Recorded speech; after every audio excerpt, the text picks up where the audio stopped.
Chers collègues, mesdames et messieurs, tout d'abord, je voudrais remercier professeur Sabine Cornelou et son équipe pour cette introduction très sympathique de ma personne et pour l'invitation de donner une conférence dans cette célèbre salle 102 du Centre de recherche de droit international privé et du commerce international. C'est à la fois un honneur et un grand plaisir de discuter avec vous sur des questions de droit international privé. Le sujet de ce soir est, comme déjà indiqué, le recours entre débiteurs. Cette question joue un rôle important dans beaucoup de domaines. Je voudrais concentrer mon analyse sur les domaines des règlements Rome 1 et Rome 2. Dans le cadre de ces deux règlements, nous trouvons 4 dispositions concernant le recours entre débiteurs. Les articles 15 et 16 dans le règlement Rome 1 et les articles 19 et 20 dans le règlement Rome 2. Cela fait 4 articles sur 61, une part assez importante, assez grande, peut-être trop grande. Dans ma présentation, je voudrais analyser la question de savoir si ces 4 articles forment un système cohérent et efficace ou si des modifications sont souhaitables. Je voudrais commencer avec 2 exemples typiques, classiques, simples pour illustrer l'idée centrale des 4 articles. Le premier cas de figure concerne le cautionnement. Si la caution a payé le créancier, il se pose la question de savoir si et dans quelle forme la caution peut se retourner contre le débiteur principal. Si l'obligation de la caution envers le créancier et l'obligation principale sont soumises à des droits différents, il faut déterminer la loi applicable à ces questions de recours. Deuxième cas de figure. Dans une collaboration involontaire mais malheureuse, 2 entrepreneurs qui ont leurs entreprises dans 2 États différents causent un dommage environnemental. La personne lésée demande des dommages et intérêts à l'un des 2 entrepreneurs sur la base de la loi du pays où le fait générateur du dommage s'est produit. L'article 7 du règlement Rome 2 permet un tel choix unilatéral de la loi du lieu du fait générateur. Après que cet auteur du dommage auquel la personne lésée s'est adressée a payé des dommages et intérêts, il se retourne contre le deuxième auteur du dommage. L'entreprise de ce deuxième auteur est située dans l'État où le dommage environnemental s'est produit. Ici, il se pose aussi la question de savoir quelle loi s'applique aux questions du recours. Pour déterminer la loi applicable dans le premier cas de figure, il semble naturel de consulter le règlement Rome 1. Pour le deuxième cas de figure, le règlement Rome 2.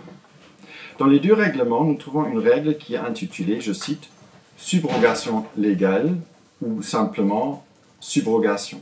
Et dans les 2 règlements, il y a une deuxième disposition dans notre contexte intitulée, je cite, « pluralité des débiteurs » ou bien « responsabilité multiple ». Il est d'ailleurs intéressant de noter que dans la version allemande, les titres des dispositions sont identiques dans les 2 règlements.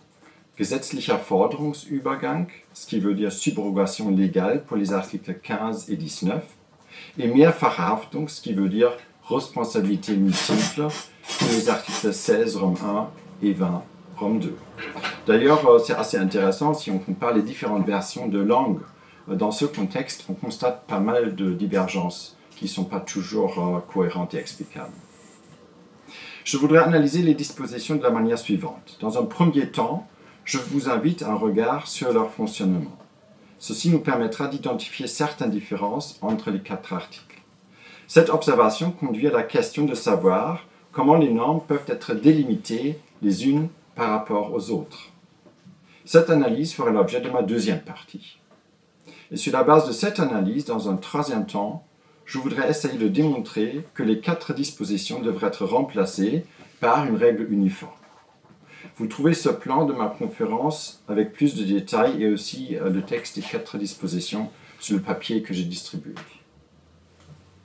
Commençons donc avec une analyse du fonctionnement des 4 règles. Celui-ci peut être décrit de la manière suivante.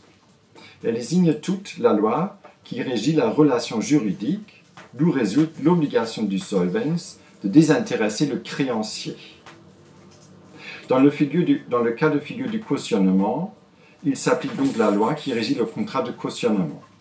Et dans le deuxième cas de figure, il s'applique la loi qui régit l'obligation de l'entrepreneur solvens envers la personne lésée.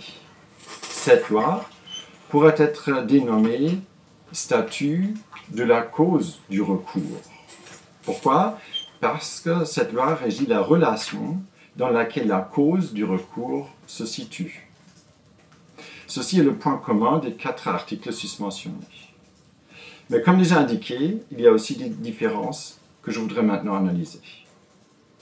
Déjà, en survolant les textes des normes, il devient évident que l'article 16 du règlement Rome 1 contient, par rapport à son homologue dans le règlement Rome 2, une phrase de plus. Selon cette phrase, la deuxième phrase, les débiteurs du recours peuvent faire valoir, à l'égard du créancier du recours, les droits dont ils disposaient à l'égard du créancier principal.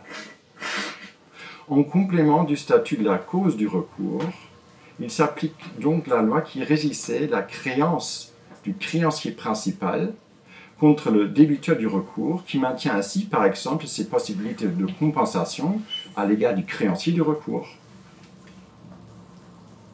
Cette référence complémentaire à une deuxième loi manque dans les autres 3 dispositions.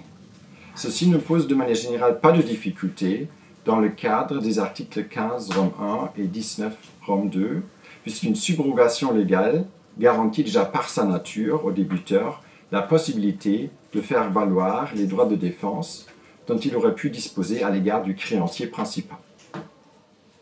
Ceci se voit par exemple dans l'affaire FGTI, décidée par la Cour de justice le 17 mai 2023 pour l'élection de la prescription. Cependant, dans le cas de l'application de l'article 20 du règlement Rome 2, la construction différente du texte législatif se fait sentir. Je reviendrai à cette problématique un peu plus tard.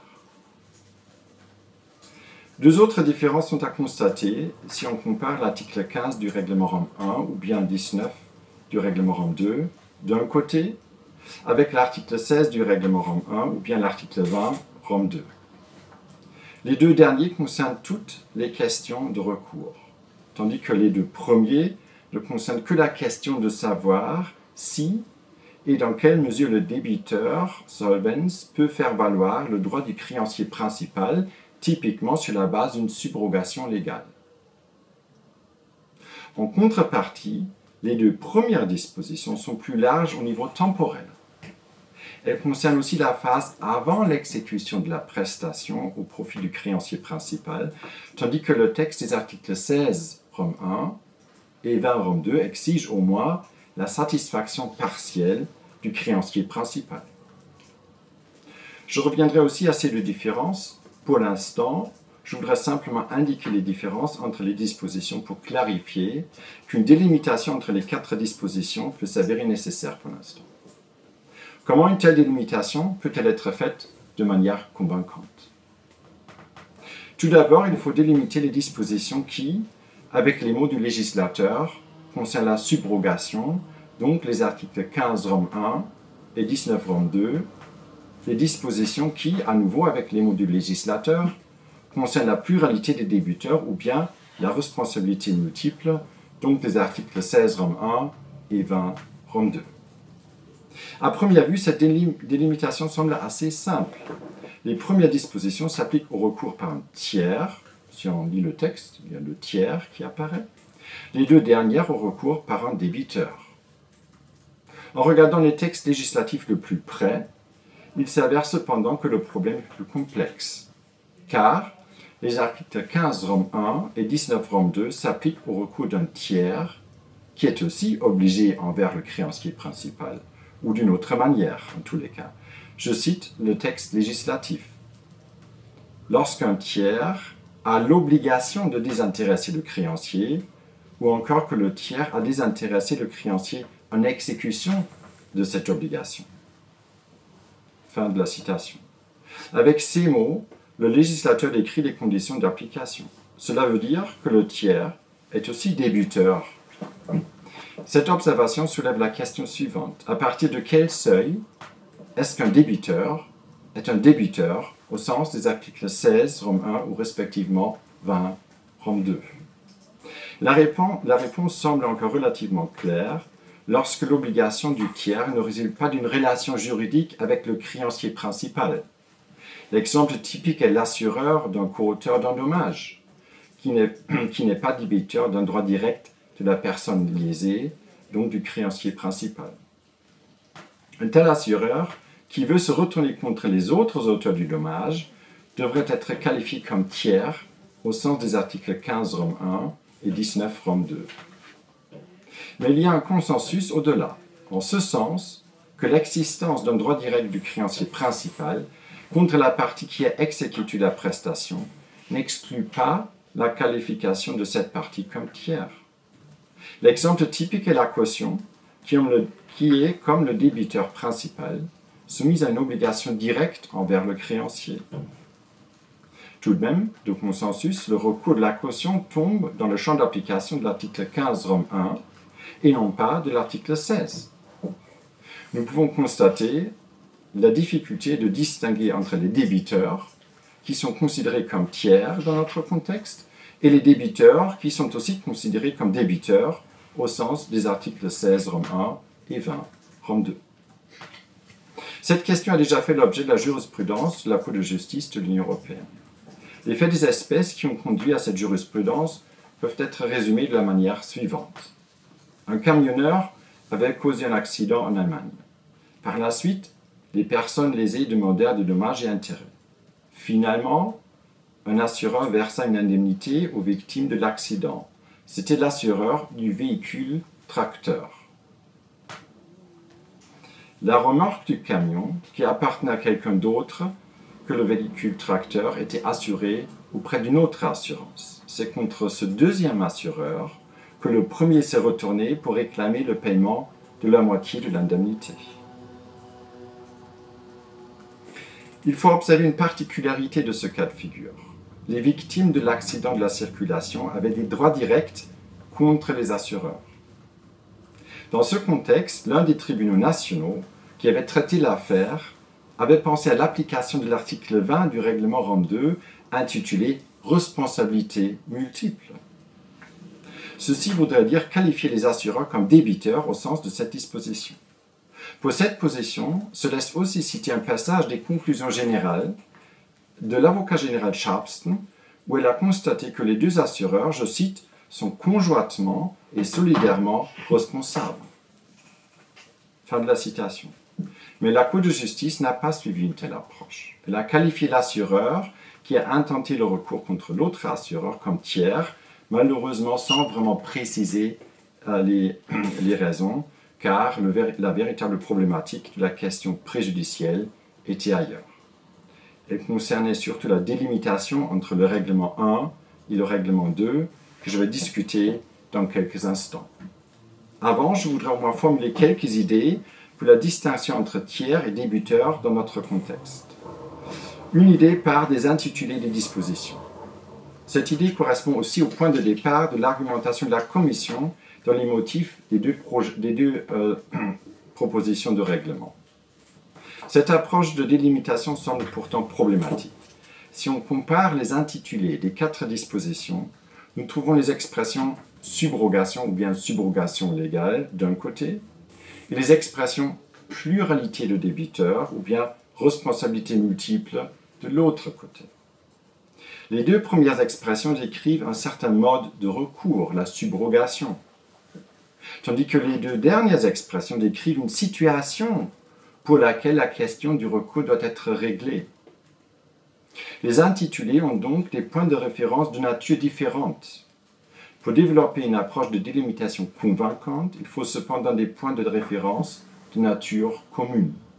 Un tel point de référence de nature commune pourrait être la situation pour laquelle les différentes dispositions ont été établies. Ici, nous pouvons nous orienter au texte des dispositions, car les articles 16 Rome 1 et 20 Rome 2 n'exigent pas simplement plusieurs débiteurs, mais, je cite, plusieurs débiteurs qui sont tenus à la même obligation, ou bien plusieurs débiteurs responsables au titre de la même obligation. Ces formulations indiquent clairement que l'application de ces articles présuppose une relation juridique de ce caractère entre les débiteurs. La question de savoir si une telle relation juridique existe est une question préliminaire au niveau de la qualification, à distinguer de la question préalable qui se pose lors de l'application de la loi étrangère.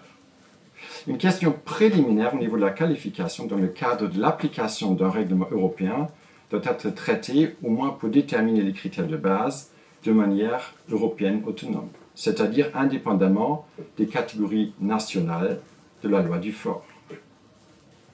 Comme critère autonome d'une pluralité de débiteurs au sens des articles 16 Rome 1 et 20 Rome 2 est généralement proposée l'égalité entre les débiteurs. Cela veut dire que les débiteurs doivent être obligés envers le créancier principal sur un pied d'égalité. En revanche, le tiers, au sens des articles 15 Rome 1 et 19 Rome 2, est seulement soumis à une obligation subsidiaire envers le créancier principal. Il reste à clarifier la manière à laquelle le caractère égalitaire ou subsidiaire se détermine dans un cas concret. C'est sur ce point que les avis sont très partagés. Nous pouvons identifier une grande variété de propositions différentes. Premièrement, une approche européenne autonome purement. Deuxièmement, l'application de la loi qui régit la relation entre le créancier principal et la personne qui a fourni la prestation. Troisièmement, l'application cumulative de cette loi et de la loi qui régit la relation entre le créancier principal et la personne contre laquelle le recours est dirigé. Et finalement, l'application alternative de ces deux lois. Sans entrer dans les détails de cette discussion, dans notre contexte, il suffit de constater que la délimitation entre les articles 15 Rome 1 ou bien 19 Rome 2 d'un côté et les articles 16 Rome 1 ou bien 20 Rome 2 de l'autre côté n'est ni simple ni claire, mais plutôt complexe et disputée. Et ça peut être confirmé par un grand nombre de litiges au niveau national. Alors, il y a vraiment pas mal de litiges qui ressemblent pas mal au cas de figure que j'ai présenté, accident de la circulation, un assureur paye. Et après, il faut voir qu'il y a quand même cette particularité dans ce domaine-là, qu'il y a un droit direct de la part des victimes contre les assureurs. Et comme ça, c'est aussi difficile de dire ils sont purement obligés à cause de leur contrat d'assurance, etc. Alors, tout ça, c'est discuté au niveau national et souvent, pour l'instant, il n'y a pas de questions préliminaires, préjudicielles posées à la Cour de justice parce qu'au niveau du résultat, on ne voit pas la différence. Mais il peut y avoir des différences. Ça dépend toujours des faits de l'espèce. Et il y a aussi maintenant de nouvelles décisions de la Cour, d'ailleurs. Un peu plus simple, mais pas non plus sans problème, est la délimitation entre l'application du règlement Rome 1 et l'application du règlement Rome 2 dans notre contexte. Au point de départ, il y a un large consensus en ce sens que la nature de la créance principale, qui a été satisfaite par la personne qui cherche à exercer un recours, détermine la question de la délimitation. S'il s'agit d'une créance contractuelle, le règlement Rome 1 s'applique. Lorsqu'il s'agit d'une créance principale extra-contractuelle, qui tombe dans le champ d'application du règlement Rome 2, celui-ci s'applique. Ce principe vaut aussi dans les cas où la créance du créancier principal contre le ou bien les défendeurs du recours est d'une autre nature. Voilà l'idée de base. Dans la pratique, les choses sont tout de même plus complexes. La décision de la Cour de justice que j'ai mentionnée montre que le diable se cache dans les détails. En l'espèce, l'avocate générale s'était prononcée en faveur de l'application du règlement Rome 1, puisque les assureurs n'étaient obligés à payer les indemnités aux victimes de l'accident qu'en raison du contrat d'assurance. En revanche, la Cour de justice n'a pas suivi cette argumentation. La Cour distingue nettement entre le droit des victimes de demander des dommages et intérêts, qui est clairement de nature délictuelle, et la cause de l'obligation des assureurs de verser l'indemnité à la place des auteurs du dommage. Et je pense que la Cour a trouvé la bonne direction lorsqu'elle souligne que ce droit de demander du dommage et intérêt ne change pas de nature par la circonstance qu'il est satisfait par un assureur en raison d'une obligation contractuelle. Pour des cas de figure comme celui de l'accident du camionneur, la Cour s'est donc finalement prononcée en faveur d'une application de l'article 19 du règlement Rome 2. En Autriche, la Cour suprême était arrivée aux mêmes conclusions pour le recours d'un assureur contre les co-auteurs du dommage. Co-auteurs du dommage, c'est différent, ce n'était pas contre un autre assureur, c'était contre les co-auteurs du dommage. même avant la décision de la Cour européenne. En revanche, d'autres tribunaux avaient plus de doutes. Ainsi, la question de la délimitation entre les règlements Rome 1 et Rome 2 a de nouveau été posée à la Cour de justice qui a confirmé sa position dans l'arrêt Groupama du 27 novembre 2023. La discussion de toutes ces questions de délimitation n'en vaut la peine que si les différences entre les 4 règles de conflit que nous avons identifiées au début de cette conférence sont convaincantes. Ceci semble pourtant douteux. Il est difficile d'expliquer pourquoi sous le régime du règlement Rome 1, le défendeur de l'action récursoire peut faire valoir les droits de défense dont il disposait à l'égard du créancier principal, aussi à l'égard du débiteur solvent, selon la loi qui régit la relation entre le créancier principal et le défendeur, tandis que l'homologue dans le règlement Rome 2 ne prévoit pas cette possibilité pour le défendeur. Cette différenciation est encore plus douteuse lorsqu'on parle du principe que le règlement Rome 1 peut aussi s'appliquer dans le cas d'un défendeur de recours qui est soumis à une obligation délictuelle envers le créancier principal. Un tel cas de figure est possible parce qu'il suffit pour l'application du règlement Rome 1 que, comme nous l'avons vu, la personne qui cherche à exercer un recours a satisfait une obligation de nature contractuelle envers le créancier principal. Et dans beaucoup de juridictions nationales, en tous les cas dans le système allemand, il y a des débiteurs solidaires où l'un des deux a une obligation délictuelle et l'autre une obligation contractuelle. Compte tenu de toutes ces observations, il y a de bonnes raisons d'appliquer la deuxième phrase de l'article 16 Rome 1 par analogie dans le cadre de l'article 20 Rome 2. Une telle analogie n'est cependant pas incontestée. Et il est intéressant de noter que l'argumentation contre une telle analogie n'essaie pas de démontrer la cohérence de la différenciation, mais plutôt elle est basée sur une analyse de la procédure législative des deux règlements. Comme la Commission de l'Union européenne a élaboré les deux propositions de règlement en même temps, elle est, selon les opposants à une analogie, censée avoir différencié de manière consciente et bien réfléchie. C'est peut-être pour la discussion. La différenciation entre le recours d'un tiers et le recours d'un débiteur ne me semble pas vraiment convaincante non plus. Au début de cette conférence, j'avais esquissé que les articles 15 Rome 1 et 19 Rome 2 ne couvrent que les situations où un tiers veut faire valoir les droits du créancier principal, typiquement en raison d'une subrogation légale. Tandis que les articles 16 Rome 1 et 20 Rome 2 couvrent tous les modes de recours, y compris la subrogation ainsi que l'action récursoire indépendante. Cette différenciation risque de créer des incohérences qui peuvent de lege lata seulement être évitées par une application par analogie des articles 16 Rome 1 ou bien 20 Rome 2. Le dernier à nouveau complété par une application par analogie de la deuxième phrase de l'article 16. En outre, j'avais indiqué la différenciation entre les 4 dispositions au niveau temporel. Les articles 15 Rome 1 et 19 Rome 2 couvrent aussi la phase avant que le créancier principal soit désintéressé et règlent donc aussi la question des obligations de participation dans ce stade, tandis que les articles 16 Rome 1 et 20 Rome 2 présupposent la satisfaction au moins partielle de la créance principale. Cette différenciation ne semble pas non plus convaincante. Ici, il faudra discuter une interprétation extensive des articles 16 Rome 1 et 20 Rome 2 qui serait quand même un peu osée. Enfin, tout cela conduit à la conclusion que les différences entre les 4 dispositions que le législateur a créées ne semblent pas vraiment cohérentes. Certes, ce déficit peut être réparé par la jurisprudence, qui doit se servir de la méthode de l'application par analogie pour garantir la cohérence du système. Mais cette observation conduit à la question fondamentale suivante. Pourquoi autant de dispositions différentes pour le recours entre débiteurs? La Commission a justifié cette approche avec l'argument qu'elle permettait, je cite, d'exposer la règle du conflit en matière de pluralité de débiteurs en des termes plus simples. Fin de la citation. Ceci est bien possible.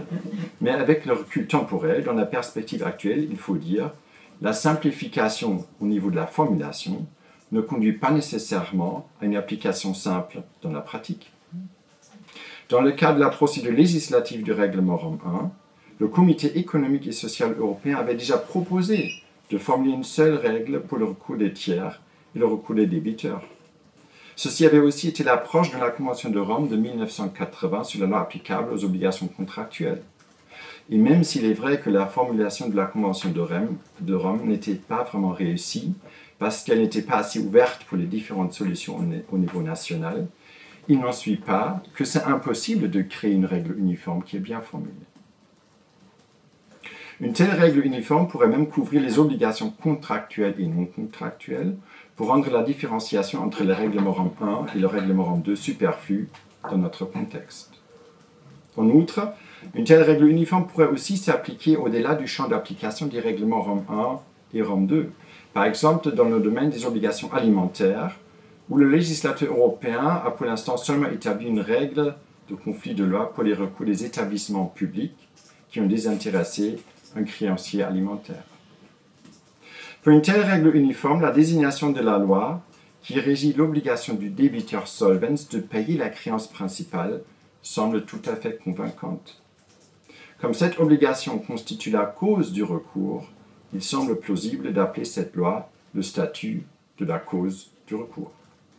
Une telle règle devait cependant couvrir aussi bien les actions récursoires indépendantes que les actions subrogatoires.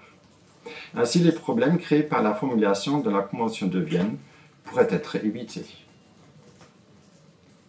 La Convention de Rome, pardon.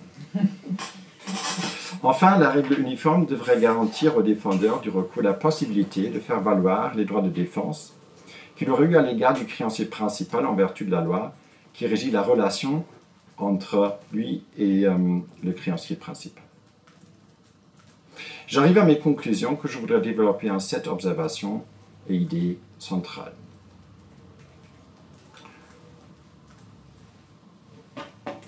Premièrement, au niveau du droit international privé européen, nous trouvons plusieurs règles relatives au recours entre débiteurs. Ces règles sont dispersées dans des instruments différents et distinguent entre le recours d'un débiteur tiers et d'un débiteur-débiteur. Deuxièmement, le critère de rattachement de principe est identique dans toutes ces règles. Il désigne la loi qui régit l'obligation en vertu de laquelle la personne qui cherche à exercer le recours a satisfait au moins partiellement le créancier principal.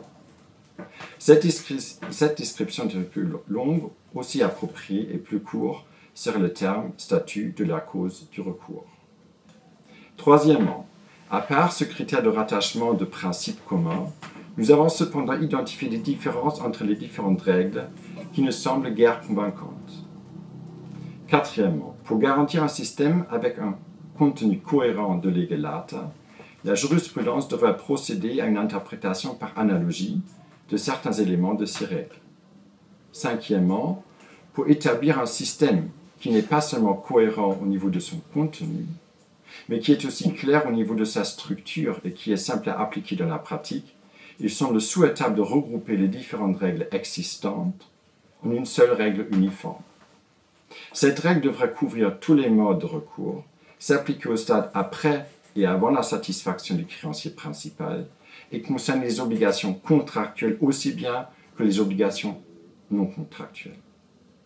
En complément du critère de rattachement de principe, la règle uniforme devrait comprendre un critère de rattachement secondaire pour garantir aux défendeurs du recours la possibilité de faire valoir les défenses dont il aurait pu disposer à l'égard du créancier principal.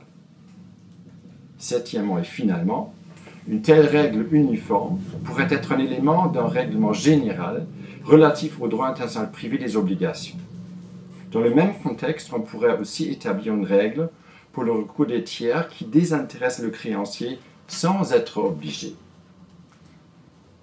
Une telle combinaison de règles pourrait bien s'intégrer dans une phase que nous pouvons caractériser comme une phase de consolidation du DIP européen. Je vous remercie de votre attention et je me réjouis déjà d'une discussion fructueuse.